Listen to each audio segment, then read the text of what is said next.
ஒரு படத்தோடைய நடிப்பில் நடிகர்கள் நடித்து நமக்கு விருந்து கொடுத்துருவாங்க. ஆனால் கண்ணுக்கு விருந்து முக்கியமாக இந்த நபரால் தான் கொடுக்க முடியும். பொட்டல் காட்டையும் அவ்வளவு அழகாகவும் பிரமிப்பாகவும் காட்டக்கூடிய வித்தை கேமராமேன் கிட்ட தான் இருக்குன்னு சொல்லுவாங்க. படத்துடைய ஒளிப்பதிவாளர் திரு எழில் அவர்களை பேச வருமாறு அன்போடு அழைக்கிறேன். என்னோட இயக்குனருக்கு நன்றி, மாரியண்ணனுக்கு. ப்ரொடியூசர் ரஞ்சித் அண்ணனுக்கும் ரொம்ப நன்றி. முக்கியமான நன்றி துருவுக்கு சொல்லணும். ஏன்னா அவர் தான் ஃபர்ஸ்ட் ஷூட்டிங் ஸ்பாட்லேயே சொன்னார், நான் சூப்பராக பண்ணுறீங்க. எனக்கே புரியல அது. நான் ஒரு விஷுவல், இந்த படத்துக்கு விஷுவல் ஸ்டைல் இதுதான் இருக்கணும் அப்படின்னு நினச்சி நம்ம பண்ணுவோம். ஒரு கட்டத்தில் அது ஒரு கான்ஃபிடென்ட் இருக்காது, இது கரெக்டாக தான் இருக்கா இந்த அப்ரோச் அப்படிங்கிற ஒன்று இருக்கும். ஸோ ஃபஸ்ட்டு யாருனா ஒருத்தர் சொல்லுவாங்க. ஸோ அதுலேருந்து தான் நமக்கு என்ன ஆகுனா, ஓகே நம்ம கரெக்டாக தான் பண்ணுறோன்ற கான்ஃபிடென்ட் வரும். ஸோ என்னுடைய இயக்குனருக்கும் முன்னாடி என்னுடைய ஹீரோ துருவ் தான் சொன்னார். ஸோ அதுக்கு அவருக்கு ரொம்ப நன்றி. ஸோ அவருக்கு என்னோடய ப்ரீவியஸ் ஒர்க் எல்லாமே பிடிக்கும்.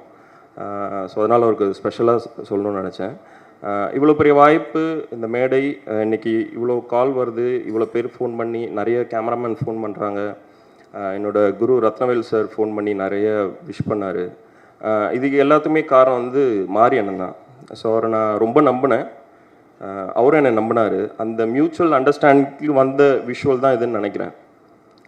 ஸோ இது அவர் என்ன எதிர்பார்த்தாரோ, என்ன காமிச்சாரோ, என்ன வேணும்னு நினச்சாரோ, ஸோ அதுக்கு நான் சப்போர்ட் பண்ணியிருக்கேன் அப்படின்னு நினைக்கிறேன்.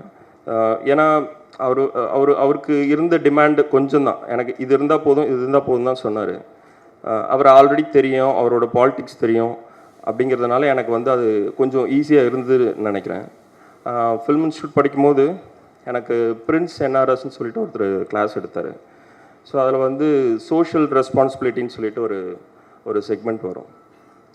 எப்படின்னா ஒரு ஃபில்ம் மேக்கர் எவ்வளோ ரெஸ்பான்சிபிளாக இருக்கணும் அப்படிங்கிறது ஒரு எலாபரேட்டாக ஒரு கிளாஸ் ஒன்று போச்சு. இப்போ அதுக்கு அதுக்கு ஒரு எக்ஸாம்பிளாக அப்போது யாரும் இல்லை எப்படி இருக்கணும் அப்படிங்கிறதுக்கு. அது எனக்கு அவ்வளோ புரியல.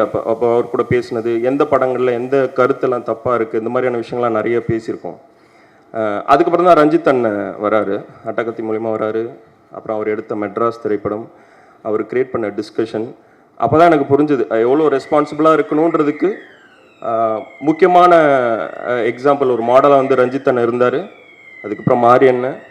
ஸோ இன்றைக்கி சினிமா கொஞ்சம் மாடர்னாக இருக்குது, கொஞ்சம் ஃபிலிம் மேக்கர்ஸ் கொஞ்சம்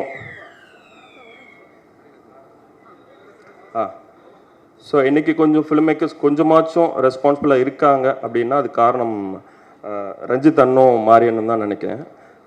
ஸோ அதுக்கு ரொம்ப நன்றி. சினிமாவை பெட்டராக புரிஞ்சுக்கிறதுக்கு, சினிமாவை பெட்டராக மாற்றுறதுக்கு அவங்களுடைய படங்கள் இந்த 10-15 வருஷத்தில் நிறைய ஹெல்ப் பண்ணியிருக்குன்னு நினைக்கிறேன். ஸோ என்னோடய டீச்சர் ஜிபி கிருஷ்ணா, அவருக்கு என்னுடைய ரொம்ப நன்றி. ஏன்னா அவர் எடுத்த பாடம் தான். அதுக்கப்புறம் என்னுடைய ஒளிப்பதிவாளர் என் குரு ரத்னவேலு சார், அவர்கிட்ட ஒர்க் பண்ணது, அவர்கிட்ட கிடச்ச ப்ராக்டிஸ் தான் இன்றைக்கி நான் ஏதோ பெட்டராக பெர்ஃபார்ம் பண்ணுறேன் அப்படின்னு நினைக்கிறேன்.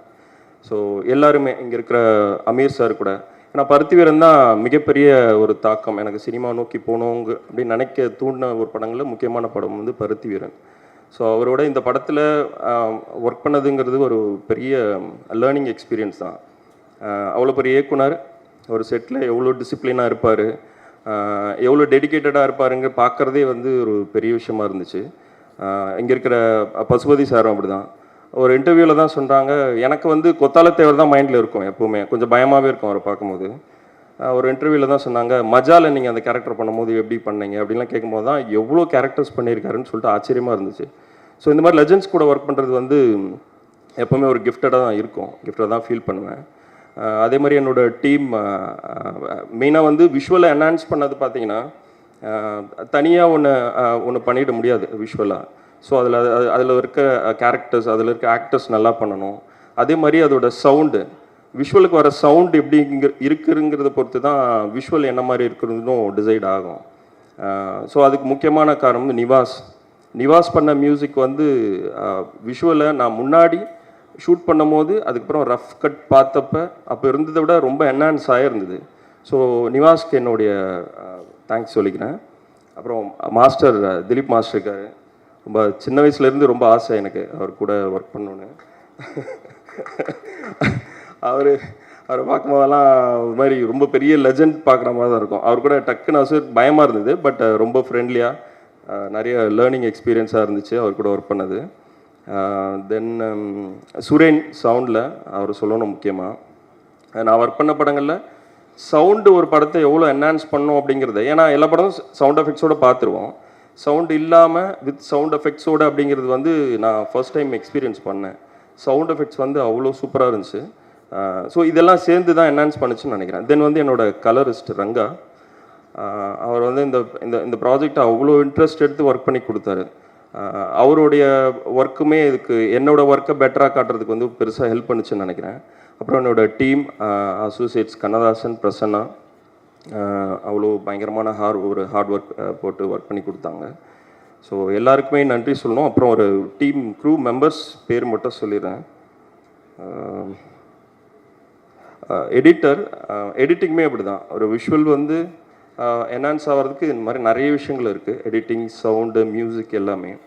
ஸோ சக்தியோட ஒர்க் வந்து ரொம்ப ஃபேண்டாஸ்டிக்காக இருந்துச்சு எனக்கு. நான் சக்திகிட்டே சொன்னேன், நிறைய அவார்ட்ஸ் வரும் சக்தி உனக்கு அப்படின்னு சொல்லிட்டு. அப்புறம் காஸ்டியூம் டிசைனர் ஏகன், காஸ்டியூமும் அப்படி தான். ஷூட் பண்ணும் போதே ஃப்ளேவராக விஷுவலாக நல்லா இருக்குன்னு ஃபீல் பண்ண வச்சதுக்கு முக்கிய காரணம் வந்து இந்த படத்தோடைய காஸ்டியூம் டிசைன். அது டைரக்டரும் நானுமே நிறைய பேசிகிட்டு இருக்கோம், இல்லை சூப்பராக வந்துட்டுருக்குன்னு சொல்லிட்டு. டிசைனர் கபிலனோட ஒர்க்குமே, அவரோட போஸ்டர் டிசைன்லாம் பார்க்கும்போது இந்த ஃப்ளேவரில் விஷுவலையும் கொண்டு வந்துடணும் அப்படின்னு தோணும். அந்தளவுக்கு தான் அவருடைய டிசைன்ஸ் இருந்துச்சு. எனக்கு ரொம்ப பிடிக்கும் அவரை. தென் ரஜிஷா இருக்காங்க. ரஜிஷா, அனுப்புமா, இவங்களோட ஹார்ட் ஒர்க் வந்து ஸ்பாட்டில் பார்க்கும்போது நமக்கு ஒரு எனர்ஜி வரும். அந்த மாதிரியான ஒரு ஹார்ட் ஒர்க் தான் ரஜிஷாவும் அனுப்பமாவும் கொடுத்தது.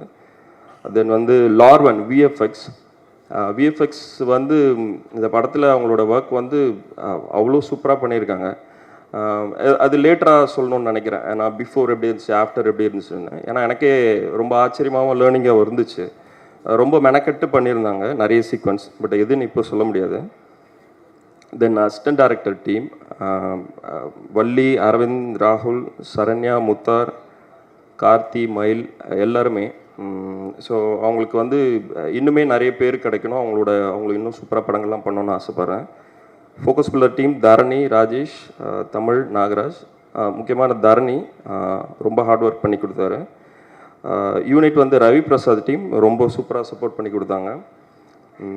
மணி, பிரேம், கோவிந்தராஜ், ராஜா, அருள் எல்லாருமே. கேமரா ஸ்டன்ஸ் டீமும் அப்படி தான். ஒரு டெரைனில் நம்ம அவ்வளோ ஈஸியாக ஷூட் பண்ணோன்னா அவங்க சப்போர்ட் இல்லாமல் பண்ணிடவே முடியாது. ஏன்னா ஒரு வயலில் இறங்கி ஷூட் பண்ணுறோன்னா எல்லா எக்யூப்மெண்ட்ஸும் தூக்கிட்டு வரணும். டக்குன்னு ஒரு என்டி ஃபில்டர் போடணும், லென்ஸ் மாற்றினா கூட வந்து அவ்வளோ குயிக்காக பண்ண முடியுமான்னு தெரில. அவ்வளோ இந்த ப்ராஜெக்ட் வந்து நம்ம ப்ராஜெக்ட் அப்படின்னு நினச்சி ஒர்க் பண்ணாங்க. அது சும்மா ஒரு சம்பளத்துக்காகவோ இல்லை ஒரு நேம் கிடைக்கும் அப்படின்லாம் இல்லை. இந்த ப்ராஜெக்டில் அவ்வளோ இன்ட்ரெஸ்ட் எடுத்து ஒர்க் பண்ணி கொடுத்தாங்க. ஃபோட்டோஃபிலிட் டீம் வந்து செந்தில், சிவராஜ். நீங்கள் படத்தில் பார்க்குற நிறைய ஃப்ளேவரில் சில விஷயங்களுக்கு ரொம்ப முக்கியமான ரீசன், நல்லா வந்ததுக்கு முக்கியமான ரீசன்னா அது செந்தில் தான் நினைக்கிறேன். ட்ராக் அண்ட் ட்ராலி டீமே அப்படி தான், செந்தில் அவங்க எல்லாருமே. ஸ்டெடிகாம் ஆப்ரேட்டர் கண்ணன். எல்லா ஷாட்டுமே பார்த்தீங்கன்னா 80% 90% ஒரு கேமரா ஷோல்டரில், என்னோடய ஷோல்டரில் இருக்கும், இன்னொரு கேமரா வந்து ஸ்டெடிகாமில் இருக்கும். ஸோ எல்லா ஷாட்டுமே பர்ஃபெக்டாக வந்ததுக்கு எல்லா டைமுமே எனக்கு இப்படி தான் வேணும் அப்படி தான் வேணும்னு எல்லாமே எக்ஸ்பிளைன் பண்ண முடியாது. ஸோ அந்த டேஸ்ட்டை புரிஞ்சுக்கிட்டு, அந்த மீட்டரை புரிஞ்சுக்கிட்டு சூப்பராக பண்ணி கொடுத்த கண்ணன் அண்ட் டிஐடி டீம் எல்லாருக்குமே ரொம்ப நன்றி. ஸ்டில்ஸ் ராஜா அண்ணன், மேனேஜர் பரத், காமராஜ் அண்ணன் எல்லாருக்குமே ரொம்ப நன்றி. அவ்வளோதான் நினைக்கிறேன். மாரி அண்ணனுக்கு அகைன் தேங்க்ஸ் சொல்லணும். எங்கள் எல்லாருக்காகவுமே உழைச்சார். ப்ரொடியூசருக்காக, ரஞ்சித் அண்ணன் மேலே இருக்க ரெஸ்பெக்ட், அப்புறம் எங்கள் மேலே இருக்கிற ஒரு லவ், எல்லாருக்காகவுமே மெயினாக துருவுக்காக. யாருக்காக உழைச்சாரோ இல்லையோ துருவுக்காக பயங்கரமாக ஒர்க் பண்ணார். அதை நான் அவர் சொல்லி கேட்டிருக்கேன் பர்சனலாக நாங்கள் பேசும்போது. ஸோ அவருக்கு ரொம்ப நன்றி. தேங்க்யூ. Thank you sir. ஒரு கேமராமேன் கிட்டத்தட்ட 10 நிமிஷம் பேசின ஒரு தேங்க்ஸ் கிவிங் மீட்டும் இதுதான் நினைக்கிறேன். ஏன்னா அவ்வளோ ப்ரிப்பரேஷன் வந்து ஒரு தேங்க்ஸ் கிவிங் மீட்டுக்கே வந்து லிஸ்ட்டு போட்டு எடுத்துகிட்டு வந்திருக்காரு. அப்போ நீங்கள் எவ்வளோ வேலைகளுக்கு எவ்வளோ வந்து உழைப்பை வந்து கொட்டி கொடுத்துருப்பாரு அப்படிங்கிறதும் தெரியும். விட்டுறீங்களா சார்? வாங்க sir. Art director Kumar Gangappan இல்லை லிஸ்ட்டு சரியாக படிக்காமல் விட்டேன். ஆக்சுவலாக குமார் கங்கப்பன் அவர் முக்கியமான ஒரு விஷயம், ஆர்ட் எப்படி இருக்குது, பேக்ட்ராப் எப்படி இருக்குன்றது தான் வந்து விஷுவல் ஸ்டைலை தீர்மானிக்கும். ஸோ குமார் அண்ணனுக்கு ரொம்ப நன்றி. அவர் இங்கே வரல, பட் ஆனால் ஒரு பெரிய ஒர்க்கு. ஸோ அது எல்லாமே படத்தோட மேக்கிங், அதுக்கப்புறம் அந்த பிஃபோர் ஆஃப்டர் விஷயங்கள்லாம் வரும்போதெல்லாம் வந்து அது தெரியும்னு நினைக்கிறேன், எவ்வளோ ஒர்க் பண்ணியிருக்காங்கன்னு. ஸோ விசிபிளாக அது ஃபிலிமில் தெரியாது, ஏன்னா எல்லாமே அவ்வளோ ரியலிஸ்டிக்காக இருந்ததுனால எல்லாமே ரொம்ப ரியல்னு நினைப்பாங்க. பட் நிறைய வந்து ஒர்க் பண்ணியிருக்காரு இந்த படத்துக்காக. நிறைய செட்டப் பேரலாக ஒரே நாளில் நிறைய மேட்சஸ் நடந்த மாதிரிலாம் நிறையலாம் பண்ணியிருக்கோம். அது மாரியனோட ஐடியாவும் சரி, அந்த ஸ்பீடுக்கு ஒர்க் பண்ணி கொடுத்த குமார் அண்ணனுக்கும் ரொம்ப நன்றி. So thank you.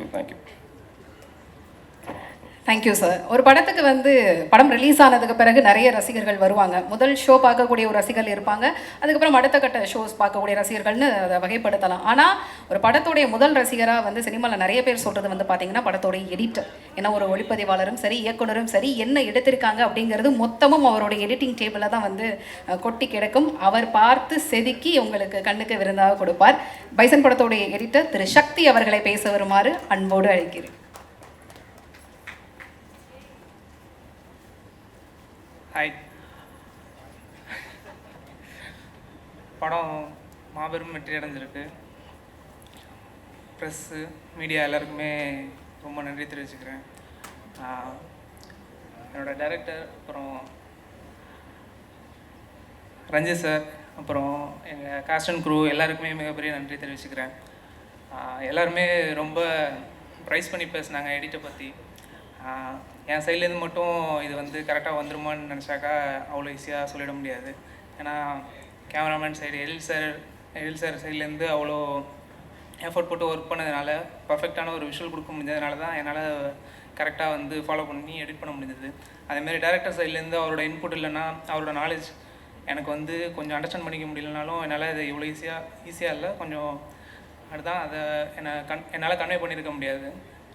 So Rajisha ma'am, அப்புறம் எல்லாருமே வந்து ரஜிஷா மேம், அப்புறம் துருவ் சார் எல்லாருமே வந்து ரொம்ப ப்ரைஸ் பண்ணி பேசினாங்க எடிட் சைட்லேருந்து. அப்புறம் வெளியிலேருந்து எல்லாருமே ரொம்ப நல்லா பேசினாங்க. ஸோ எல்லாருக்குமே நன்றி தெரிவிச்சுக்கிறேன்.